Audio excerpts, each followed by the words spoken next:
Hello commandos, welcome to Biomentors classes online. हम लोग बात कर रहे हैं यूनिट केमिकल इक्विलिब्रियम के बारे में।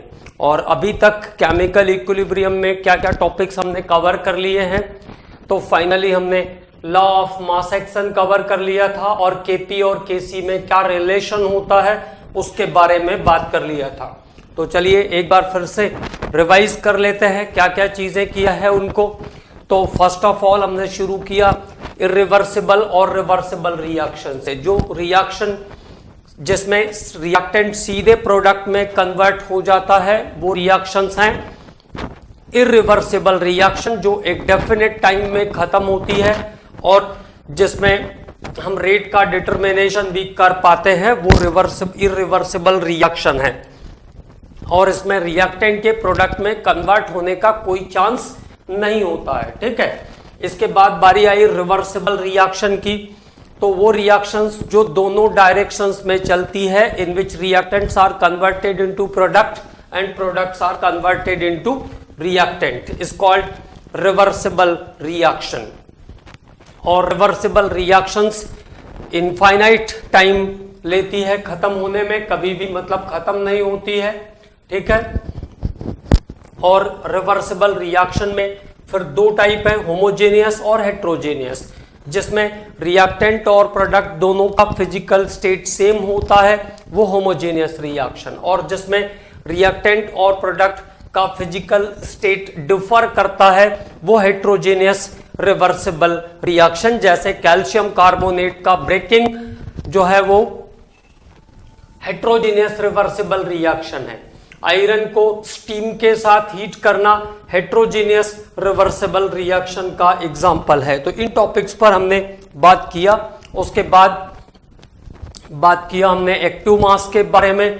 तो मोलार कंसंट्रेशन पर litre is called active mass. Molar concentration पर लीटर को यहां पर हम एक्टिव मास कहेंगे। ठीक है, और इसके बाद बारी आई केमिकल इक्विलिब्रियम की। तो chemical equilibrium is only the property of reversible reaction. केवल और केवल रिवर्सिबल रिएक्शन की प्रॉपर्टी है chemical equilibrium. It is state of reversible reaction at which the rate of forward reaction is equal to the rate of backward reaction. जब अग्रगामी और पश्चगामी क्रिया का वेग बराबर हो जाता है। State of reversible reaction at which rate of forward reaction is equal to the rate of backward reaction is called chemical equilibrium। तो इस कंडीशन को हम कहते हैं chemical equilibrium। और क्या क्या कंडीशन इस पे फॉलो होती है? Temperature, pressure and concentration remains constant, container should be closed. ठीक है, डेल जी इज 0। और इसके बाद catalyst do not affect the chemical equilibrium. उत्प्रेरक साम्यावस्था को प्रभावित नहीं करता है। Catalyst do not affect the chemical equilibrium. उसके बाद हम लोगों ने बात किया इक्विलिब्रियम डायनामिक नेचर का होता है। ये पॉइंट इंपॉर्टेंट है, इसको ध्यान रखना है। The chemical equilibrium is dynamic in nature, साम्य गतिक होता है। इसका मतलब है कि इक्विलिब्रियम आ जाने के बाद भी रिएक्शन चलती रहती है, लेकिन क्योंकि रेट ऑफ फॉरवर्ड रिएक्शन और बैकवर्ड रिएक्शन दोनों बराबर है इसलिए पता नहीं चलेगा, लेकिन रिएक्शन कैरी ऑन होती ही रहती है, वो रुकती नहीं है। यही पहचान है रिवर्सिबल रिएक्शन का। ठीक है, इसके बाद हम लोगों ने अगला जो टॉपिक डिस्कस किया वो था लॉ ऑफ मास एक्शन। तो this one is very important, और मैंने आपको बताया गुलबर्ग और वागे ने दिया था इस लॉ को। It is applicable for homogeneous reversible reactions in which physical state of reactant and product are the gases. तो केवल गैसेस के लिए एप्लीकेबल है लॉ ऑफ मास एक्शन। और क्या कहा गुलबर्ग और वागे ने लॉ ऑफ मास एक्शन के लिए? The rate of chemical reaction is directly proportional to active mass of reactant. The rate of chemical reaction is directly proportional to active mass of reactant. When number of reactants takes part in the chemical reaction, then rate of chemical reaction is directly proportional to product of active masses of reactants. Okay, और यहां से फिर हमने constant निकाला Kc, जिसको कहा N2 + 3H2 2 ammonia के लिए अगर मुझे Kc का वैल्यू एक्सप्रेस करना है तो कैसे कहेंगे, product of active masses of product by product of active masses of reactant. तो active mass of ammonia to the power 2 upon active mass of N2 into active mass of H2 to the power 3. Okay, this is the Kc expression for the chemical reaction. Equilibrium पर जब Rf और Rb equal to 1 हो जाता है तो Kf by Kb जो दो constant मिलेगा, it is express in condition of equilibrium as Kc, otherwise it is Qc. ऐसा बताया था मैंने आपको, ठीक है. तो यहां पे ये हो जाएगा Kc equal to active mass of ammonia का power 2 by active mass of N2 into active mass of H2. और फाइनली हमने बात किया था कि किसी रिएक्शन का Kp वैल्यू कैसा लिखा जाता है. जैसे इसी रिएक्शन का Kp वैल्यू लिखना होगा तो कैसा हो जाएगा, partial pressure of ammonia to the power 2 by partial pressure of N2 into partial pressure of H2 to the power 3 is the expression of Kp for the chemical reaction. और Kc और Kp दोनों चीजें क्या हैं, Kc is the equilibrium constant at constant concentration where Kp is the equilibrium constant at constant pressure, जबकि Kp क्या है, equilibrium constant at constant pressure. Okay, तो it is always expressed in term of partial pressure. इसको हम हमेशा partial pressure के term में express करते हैं. यहां तक क्लियर. इसके बाद हम लोगों ने बात किया about relation between Kp and Kc. Finally Kp और Kc के रिलेशन पर बात किया. तो Kp इक्वल टू होता है Kc RT to the power delta n. ये Kp और Kc का रिलेशन है. Kp equal to Kc RT to the power delta n is the relation between Kp and Kc, where delta n is the number of moles. Delta n क्या है, it is number of moles. It is calculated by moles of product minus moles of reactant. Moles of product minus moles of reactant. Moles of product minus moles of reactant. Moles of product minus moles of reactants is the delta n. तो क्या क्या condition अब यहां पे ध्यान रखना है. अगर डेल्टा n की वैल्यू 0 है, if delta n equal to 0, अगर डेल्टा n की वैल्यू 0 है, नई कंडीशंस पे बात कर रहे हैं हम लोग. If delta n equal to 0, at that moment Kp equal to Kc. तो उस समय Kp और Kc कैसे होंगे, इक्वल होंगे, क्योंकि अगर डेल्टा n 0 हुआ तो RT 0 हो जाएगा. तो Kp equal to Kc. If delta n is negative, अगर डेल्टा n नेगेटिव है तो उस कंडीशन में, यहां पे Kp नहीं है, यहां पे Kc है, तो डेल्टा n इक्वल टू 0, तो Kp equal to Kc. Delta n is negative, at that time Kc is greater than Kp. If delta n is positive, और अगर डेल्टा n पॉजिटिव है तो Kp is greater than Kc. तो ये 3 important point है इसमें, इस पर हमको काम करना है. तो देख लीजिए इसको. Delta n equal to 0, then Kp equal to Kc. Delta n is negative, then Kc is greater than Kp. If delta n is positive, then Kp is greater than Kc. इसको मैं जस्टिफाई करके भी आपको बता दूंगा ताकि आपको कोई कंफ्यूजन इसमें ना हो. ठीक है, अब इस पे क्वेश्चंस सॉल्व करना शुरू करते हैं. इस पे क्वेश्चन कैसे आएंगे उसके बारे में बात करते हैं. How to solve the questions based on Kp and Kc. तो पहला क्वेश्चन देखो, N2 plus O2 give 2NO, N2 plus O2 ने रिएक्शन करके क्या बनाया, 2NO बनाया। तो डेल्टा N की वैल्यू पहले फाइंड आउट कर लो, तब तो आपको Kp और Kc का रिलेशन इसमें समझ में आएगा। तो डेल्टा N इक्वल टू क्या हो जाएगा, मोल्स ऑफ प्रोडक्ट कितने हैं, 2, मोल्स ऑफ रिएक्टेंट कितने हैं, 1, और इसका भी 1। ये इसका मॉलिक्यूलर फॉर्मेट है, ऐसे नहीं जोड़ेंगे 2 + 2 4, ऐसे ऐड नहीं करना है। 1 mole of N2, 1 mole of H2। तो डेल्टा N कितना आ जाएगा, प्रोडक्ट में मोल्स 2 और रिएक्टेंट के दोनों मिलाकर 2, तो डेल्टा N इक्वल टू 0।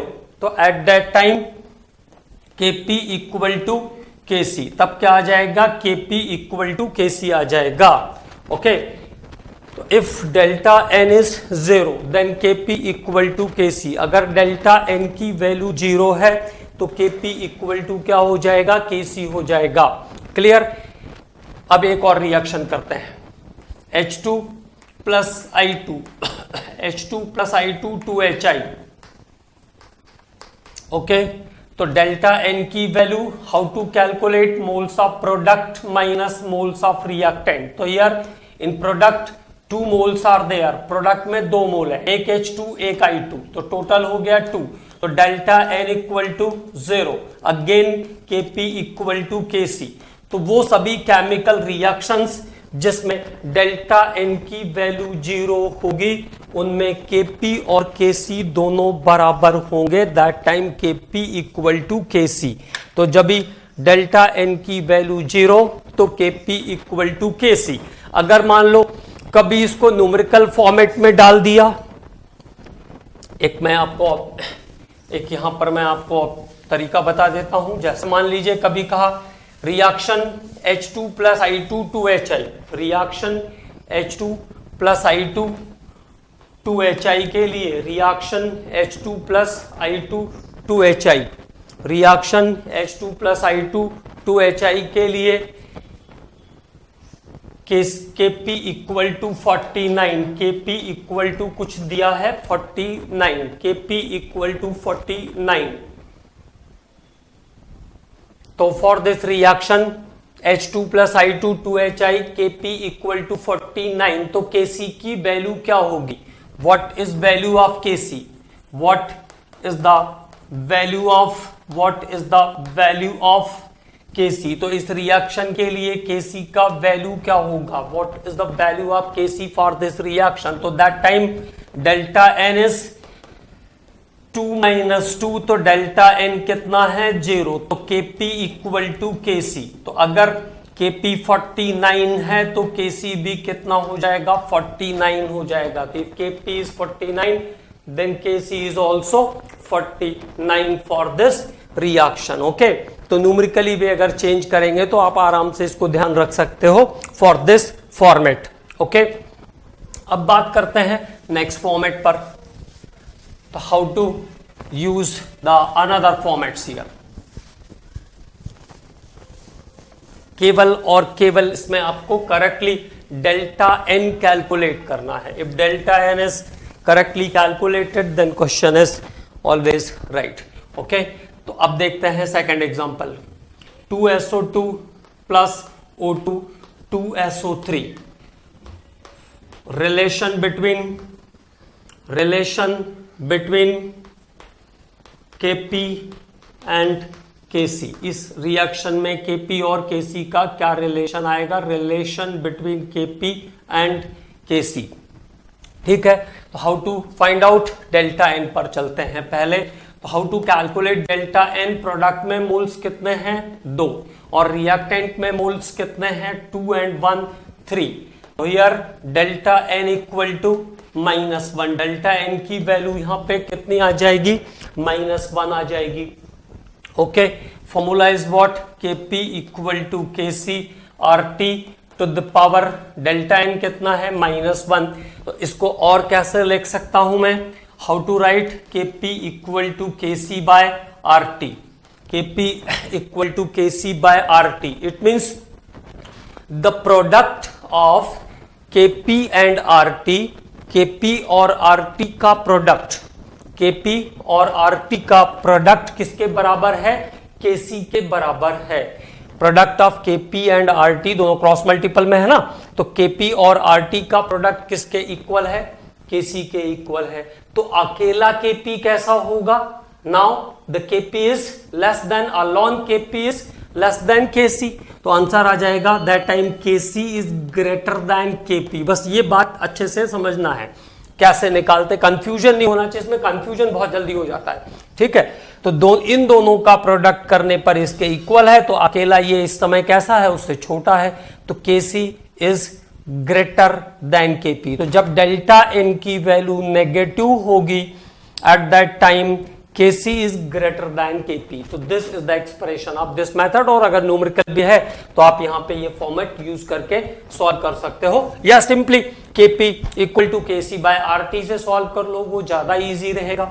ठीक है, तो how to write the equations, ये सीखना भी केमिकल इक्विलिब्रियम में बहुत इंपॉर्टेंट काम है। अब बात करते हैं अगले क्वेश्चन पर। नेक्स्ट क्वेश्चन मतलब नेक्स्ट एग्जांपल देखते हैं। N2 plus 3H2 it gives 2 ammonia. N2 plus 3H2 ने मिलकर बनाया 2 ammonia. What is relation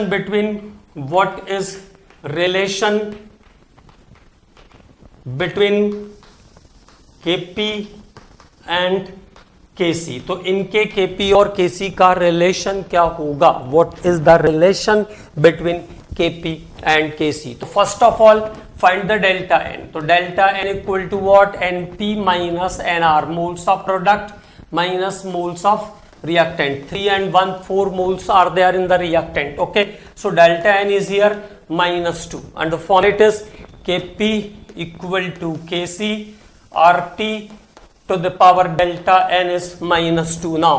So here Kp equal to Kc by Rt square.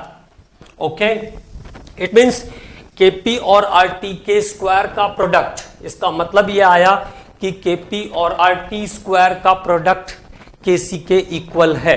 तो अकेला Kp Kc से फिर छोटा होगा, तो answer is Kc is greater than Kp for this reaction again. तो आंसर हो जाएगा Kc is greater than Kp। Okay, now clear. अब बात करते हैं अगले फॉर्मेट पर, और क्लियर हो जाएगा उससे। तो what is the next format? That time PCl5 is broken into PCl3 plus Cl2. Now what is relation between Kp and Kc? तो इस रिएक्शन के लिए Kp और Kc का क्या रिलेशन बनेगा? ठीक है, तो what happens here? PCl5 is converted into PCl3 plus Cl2. So now delta N, this time in product 1 mole of PCl3 and 1 mole of Cl2. So there is 2 moles in product and 1 moles is in reactant. So here delta N equal to 1. Delta N अब कैसा आ गया है? Positive का 1 आ गया है। And the equation is Kp equal to Kc, Rt to the power 1 now. Okay, so Rt to the power 1, it means what happens here? The product of Kc and Rt, तो Kc और Rt का जो product है, दोनों का multiple जो है वो Kp के इक्वल है। It means what happens? Single, तो सिंगल Kp बड़ा है Kc से, तो that time Kp is greater than Kc। Okay, तो Kp is greater than Kc, that time Kp is greater than Kc। इस बार Kp Kc से बड़ा है। तो फिर से वो 3 पॉइंट ध्यान रखने हैं। If delta n is 0, Kp equal to Kc। If delta n is negative, Kc is greater than Kp। If delta n is positive, that time Kp is greater than Kc। और अब ये बात पूरी आपके सामने प्रूव भी हो चुकी है, सब आपको पता है अब। ठीक है, अब उसके बाद इस पे एक टाइप का क्वेश्चन तो मैंने वो बता दिया था आपको, जब भी डेल्टा n 0 रहता है तब कैसे सॉल्व करते हैं। तो डेल्टा एन जब 0 होगा तो जो केपी की वैल्यू होगी या जो केसी की वैल्यू होगी वही केपी और केसी की वैल्यू हो जाएगी। Okay, one more question, chemical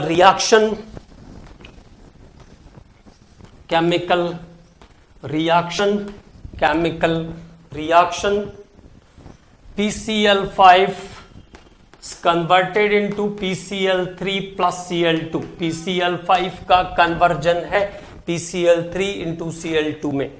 Kc for reaction, Kc is 0.04 और Kc का वैल्यू कितना है 0.04 है। Kc value is 0.04, Kc value is 0.04। Find Kp, तो Kp फाइंड आउट करना है, ऑप्शंस है मेरे पास इसके। तो now the answers are 200R, जिस टर्म में ये पूछा गया है उसी टर्म में ले रहे हैं हम लोग इसको। 20R, 400R, मतलब R की वैल्यू आपसे सॉल्व नहीं करवाना चाहते हैं और कुछ नहीं है। 400R एंड 50R, तो दैट इज द ऑप्शन। तो that time Kp equal to Kc into RT, है ना, यही होगा ना, क्योंकि डेल्टा N कैसा मिल रहा है +1, तो Kp इक्वल टू क्या हो जाएगा Kc इंटू RT। तो टेम्परेचर इज ऑल्सो रिक्वायर्ड और टेम्परेचर दिया हुआ है रिएक्शन का 500 kelvin. At 500 kelvin temperature is also required, तो टेम्परेचर दिया हुआ है 500 केल्विन एट 500 केल्विन। तो Kp equal to Kc is the 0.04, R तो यूज नहीं करना है और T कितना है 500, तो एक पॉइंटर हटाओगे तो ये यहां आ जाएगा 0.4 पर, एक ये भी हटा दोगे तो ये कितना हो जाएगा 4 पर आ जाएगा। तो 4 into 5, तो कितना आ गया 4 into 5 इज द 20R, तो आंसर इज 20R। ओके, तो there is a calculation for Kp and Kc। तो ये Kp और Kc से रिलेटेड एक एग्जांपल हमने सॉल्व किया, ठीक है। तो how to ask the questions, एक तो रिलेशन बहुत इंपॉर्टेंट है, उस पे क्वेश्चंस पूछते ही रहते हैं और कुछ न्यूमेरिकल टाइप के प्रॉब्लम भी इस पे बना सकते हैं, तो उसका तरीका मैंने आपको बता दिया। डेल्टा एन अगर 0 है तो Kp और Kc दोनों इक्वल होंगे, अदरवाइज आपको सॉल्व करना पड़ेगा। Next question, N2 plus 3H2 give 2 ammonia. N2 plus 3H2 ने मिलकर के 2 अमोनिया प्रोड्यूस किया। Okay, Kc is 0.5, Kc equal to 0.5, find Kp, तो Kp इक्वल टू क्या हो जाएगा यहाँ पे Kc RT to the power -2। तो मैंने आपसे कहा कि इसको हम कैसे लिख सकते हैं, Kp equal to Kc by RT square, ऐसे भी लिख सकते हैं, ठीक है।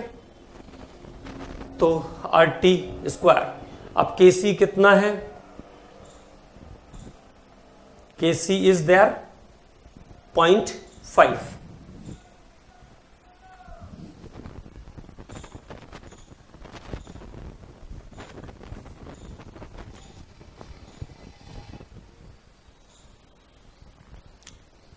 अच्छा RT की वैल्यू दी हुई है, तभी तो मैं सोचूं कि प्रेशर तो दिया नहीं, Kp टेम्परेचर, तो Kc is 0.5, find value of Kp where RT equal to आपको दिया हुआ है दोनों का मल्टीपल 0.1, RT का मल्टीपल कितना दिया है 0.1 दिया है, RT R into T is given 0.1। Now तो Kp इक्वल टू हो जाएगा, Kc कितना आ गया 0.5, RT स्क्वायर करना है, RT स्क्वायर तो कितना दिया है, RT की वैल्यू 0.1 दी है, तो 0.1 इंटू 0.1, तो ये हो जाएगा 0.1 इंटू 0.1, तो ये हो जाएगा 0.01, तो 0.5 बाय 0.01, तो आंसर कितना आ जाएगा 50, आंसर इज 50। ओके, तो there is the relation between Kp and Kc. ये केपी और केसी के रिलेशन से रिलेटेड प्रॉब्लम्स पर हम बात कर रहे हैं। और एक दो क्वेश्चंस कर लेते हैं इस पे।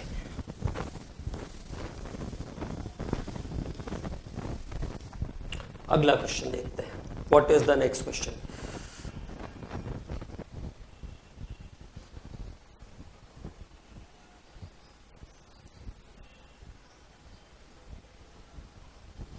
The equilibrium constant, the equilibrium constant, the equilibrium constant Kp for reaction, Kp for reaction is, किसी केमिकल रिएक्शन के लिए Kp का वैल्यू गिवन है 10 to the power -3। Reaction is 10 to the power -3। Kp का वैल्यू दिया हुआ है 10 to the power -3। Calculate the standard free energy change. Find the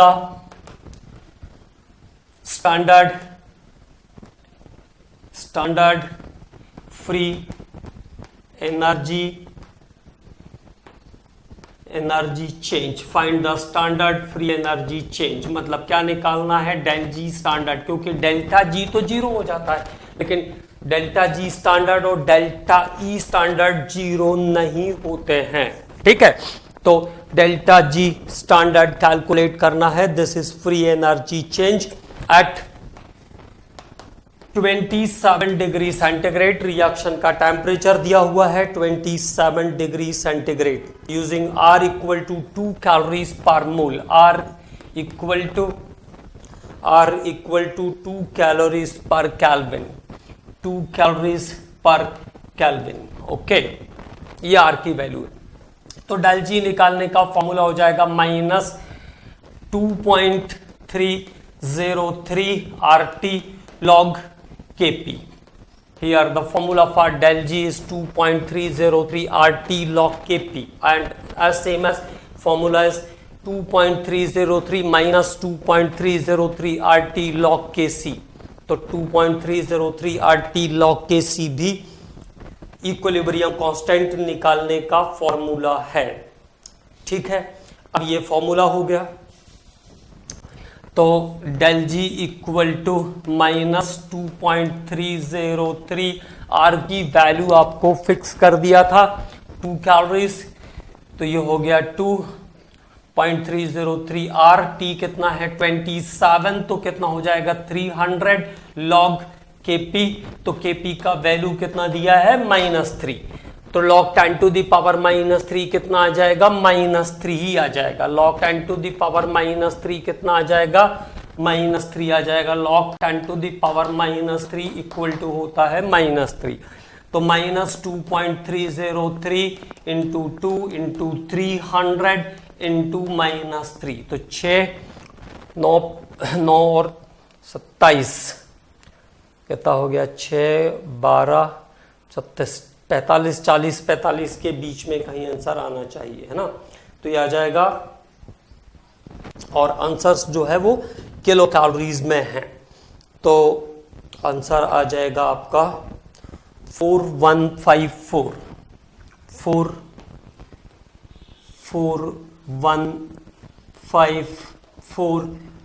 positive का, है ना? क्योंकि ये जो साइन है नेगेटिव नेगेटिव मल्टीप्लाई करके पॉजिटिव हो जाएंगे।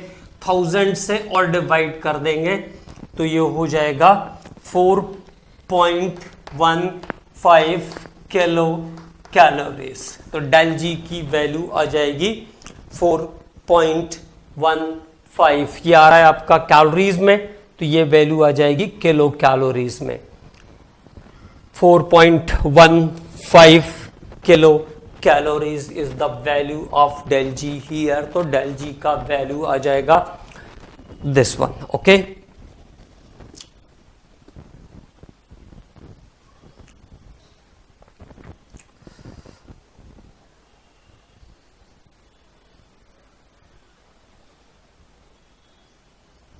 एक और क्वेश्चन करते हैं।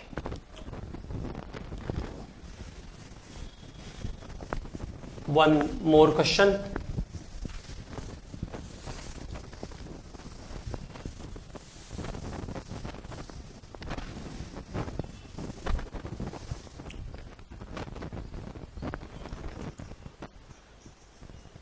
There is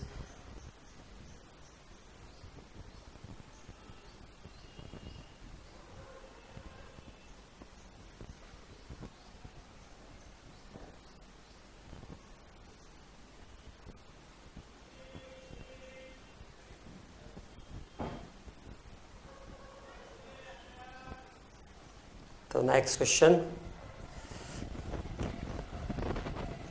Equilibrium constant for chemical reaction, for a chemical reaction, for a chemical reaction, for a chemical reaction, equilibrium constant is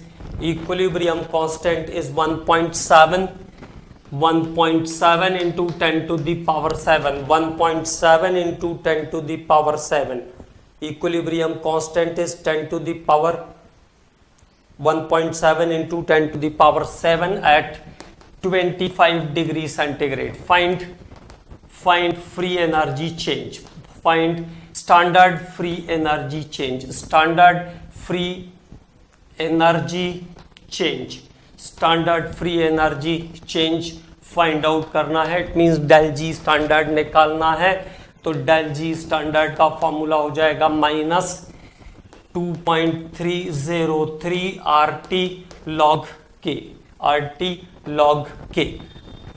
तो दैट टाइम माइनस 2.303 RT. तो R अभी कुछ रिस्ट्रिक्शन नहीं है तो 8.31 जूल्स पर केल्विन पर मोल. Temperature हो जाएगा 298 log K. तो log K की जगह क्या आ जाएगा 1.7 into 10 to the power 7. 1.7 into 10 to the power 7. log K की जगह आ जाएगा 1.7 इंटू 10 टू द पावर 7. तो 10 टू द पावर 7 का log वैल्यू आ जाएगा अप्रोक्सीमेट 10 टू द पावर 7 का log वैल्यू आ जाएगा 7. और 1.7 है, अगर उसका कुछ वैल्यू नहीं भी रखेंगे तो भी सॉल्व हो जाएगा और आंसर आ जाएगा माइनस 41.2 किलो जूल.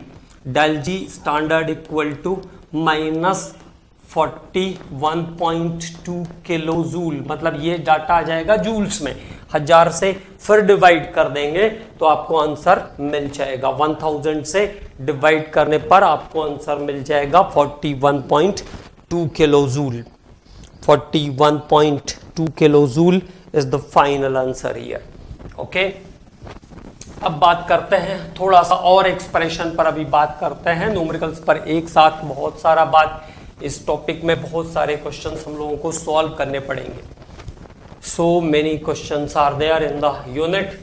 क्योंकि ये यूनिट थ्योरेटिकल पोर्शन के हिसाब से ज़्यादा बड़ा नहीं है, लेकिन न्यूमेरिकल पोर्शन के हिसाब से ये यूनिट बहुत बड़ा है. जितने न्यूमेरिकल्स आप केसी केपी के साथ करेंगे उतने कम पढ़ते हैं. इसलिए ये ध्यान रखना है कि बहुत सारे न्यूमेरिकल क्वेश्चंस सॉल्व करने हैं इस यूनिट में.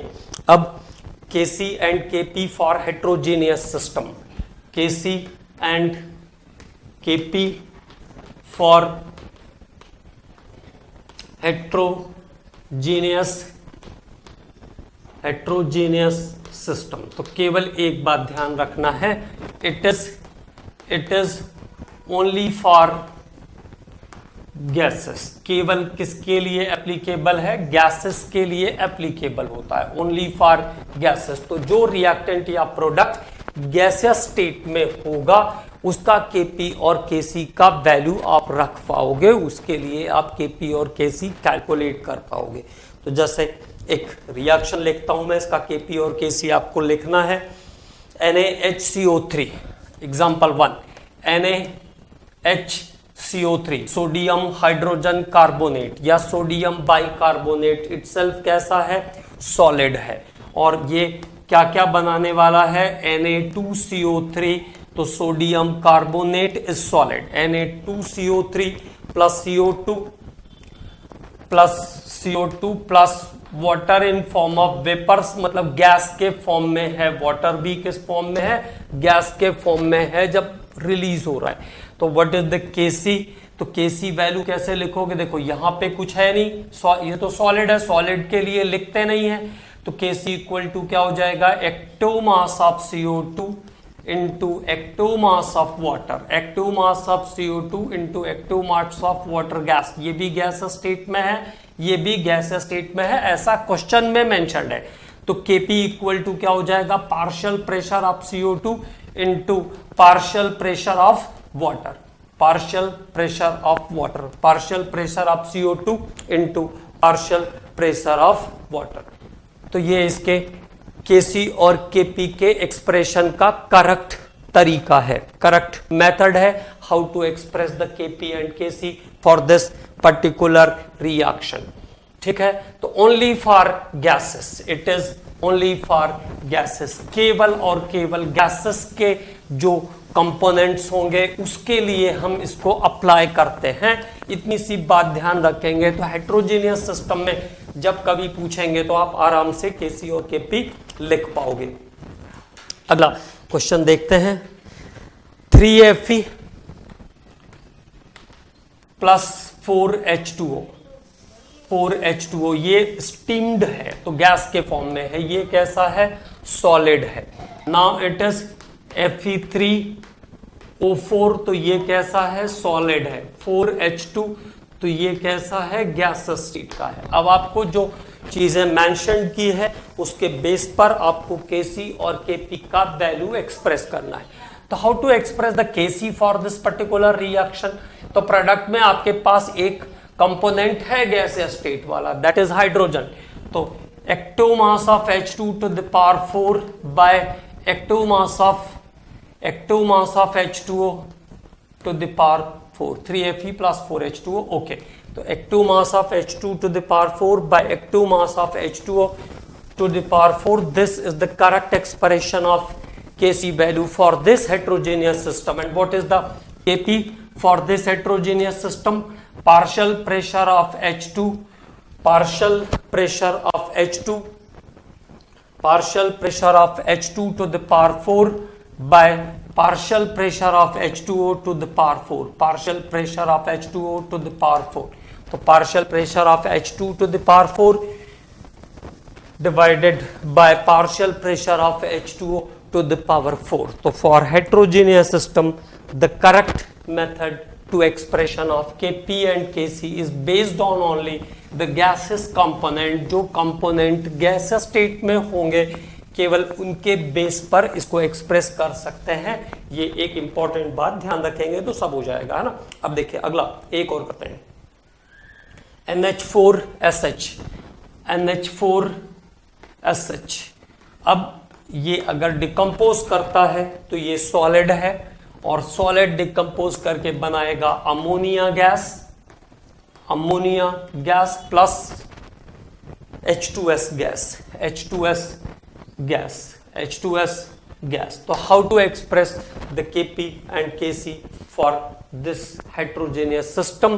तो now the Kc equal to active mass of ammonia into active mass of H2S, active mass of ammonia into active mass of H2S, because Kc is expressed in term of, because Kc is expressed in term of active mass and Kp is expressed in term of partial pressure, जबकि Kp को हम partial pressure के term में लिखते हैं। तो Kp equal to what? Partial pressure of ammonia into partial pressure of H2S, partial pressure of ammonia into partial pressure of H2S, partial pressure of H2S. तो this is for heterogeneous system. ये Kp और Kc का expression है heterogeneous system के लिए, for heterogeneous system. तो expression of Kp and Kc for the heterogeneous system. अब इनके न्यूमेरिकल्स करने के लिए फॉर्मूले कैसे निकालेंगे, क्योंकि सभी फॉर्मेट्स के लिए फॉर्मूले भी अलग अलग होते हैं। हालांकि आजकल क्वेश्चन को इस तरीके से रेज करते हैं कि आपको फॉर्मूला डेरिवेशन की जरूरत बहुत कम पड़ती है, लेकिन अगर पड़ गई तो कैसे करेंगे, तो उस टॉपिक पे थोड़ी बात कर लेते हैं। ओके, तो how to find out the equation for the chemical reactions, study of equilibrium constant, study of equilibrium constant. तो फाइंड आउट ऐसा कर देते हैं, find out equilibrium constant, find out equilibrium constants. तो देखिए जैसे एक रिएक्शन है H2 plus I2 it gives 2HI, H2 plus I2 it gives 2HI. The initial concentration of H2 is A mole. Initial concentration H2 का कितना है, A mole. For I2 it is B mole, I2 के लिए कितना है, B mole. At equilibrium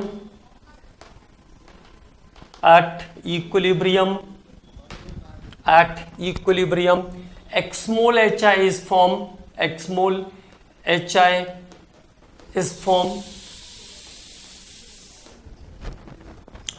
where the volume of container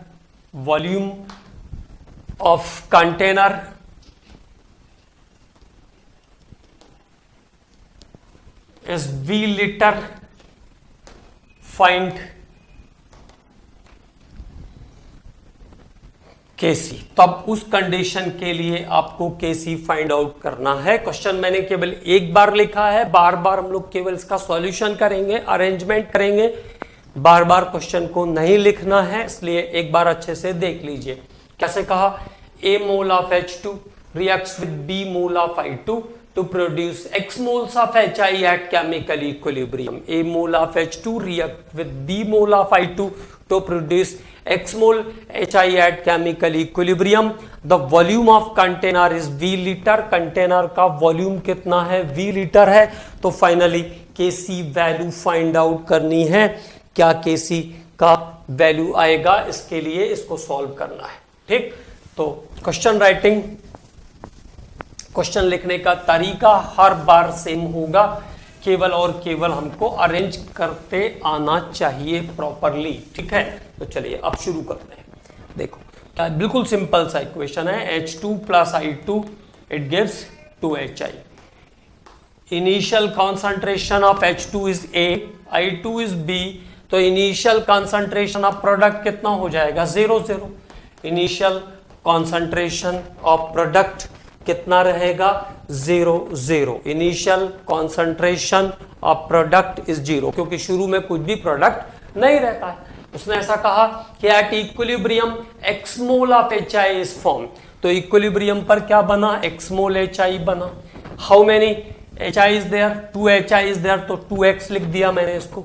now इसमें से देखिए जितने मोल्स पार्टिसिपेट कर रहे हैं, 1 मोल, तो 1 A minus x and it is B minus x. Value आप किसकी सब्सट्रैक्ट करोगे, दोनों की बराबर बराबर, A minus x, B minus x. ठीक है, अब इसको हमें एक्टिव मास के टर्म में रखना है। इन टर्म्स ऑफ एक्टिव मास क्या हो जाएगा, active mass is what, moles per litre, moles per litre. तो HI के का एक्टिव मास क्या हो जाएगा, 2x by V, moles per litre. Moles are 2x divided by V। H2 के लिए क्या हो जाएगा, A minus x by V। What for I2 is the B minus x by V। I2 के लिए कितना हो जाएगा, B minus x by V। And what is the format of Kc, इस रिएक्शन के लिए Kc का फॉर्मेट क्या होगा, active mass of HI to the power 2 upon active mass of H2 into active mass of I2 is the format for Kc। इस reaction के लिए Kc का जो फॉर्मेट होगा, it is active mass of HI to the power 2 upon active mass of H2 into active mass of I2 is the format for Kc। अब इन active masses को जो आपने एक्सप्रेस करके रखा है, इसको फॉर्मूले में एड अप करना है। तो then Kc equal to what, HI के लिए कितना है, 2x बाय V, इसका पावर भी कितना हो जाएगा, 2 हो जाएगा। B minus A minus x by V, और this is b minus x by V. Okay, तो v स्क्वायर, यहां से v से v स्क्वायर और ये v स्क्वायर, तो v स्क्वायर से v स्क्वायर कैंसिल हो जाएगा। तो what is the formula for calculation of Kc for this type of equation is 4x square upon a minus x into b minus x. तो formula क्या आ गया, 4x square upon a minus x into b minus x. तो जहां पर भी इस type का equation होगा H2 plus I2 2HI N2 plus O2 2NO, तो here the formula for the calculation of the Kc value is 4x square upon a minus x into b minus x. In the next lecture, we are going to discuss some more problem and then start the questions based on Kc and Kp. Okay, commandos, thank you.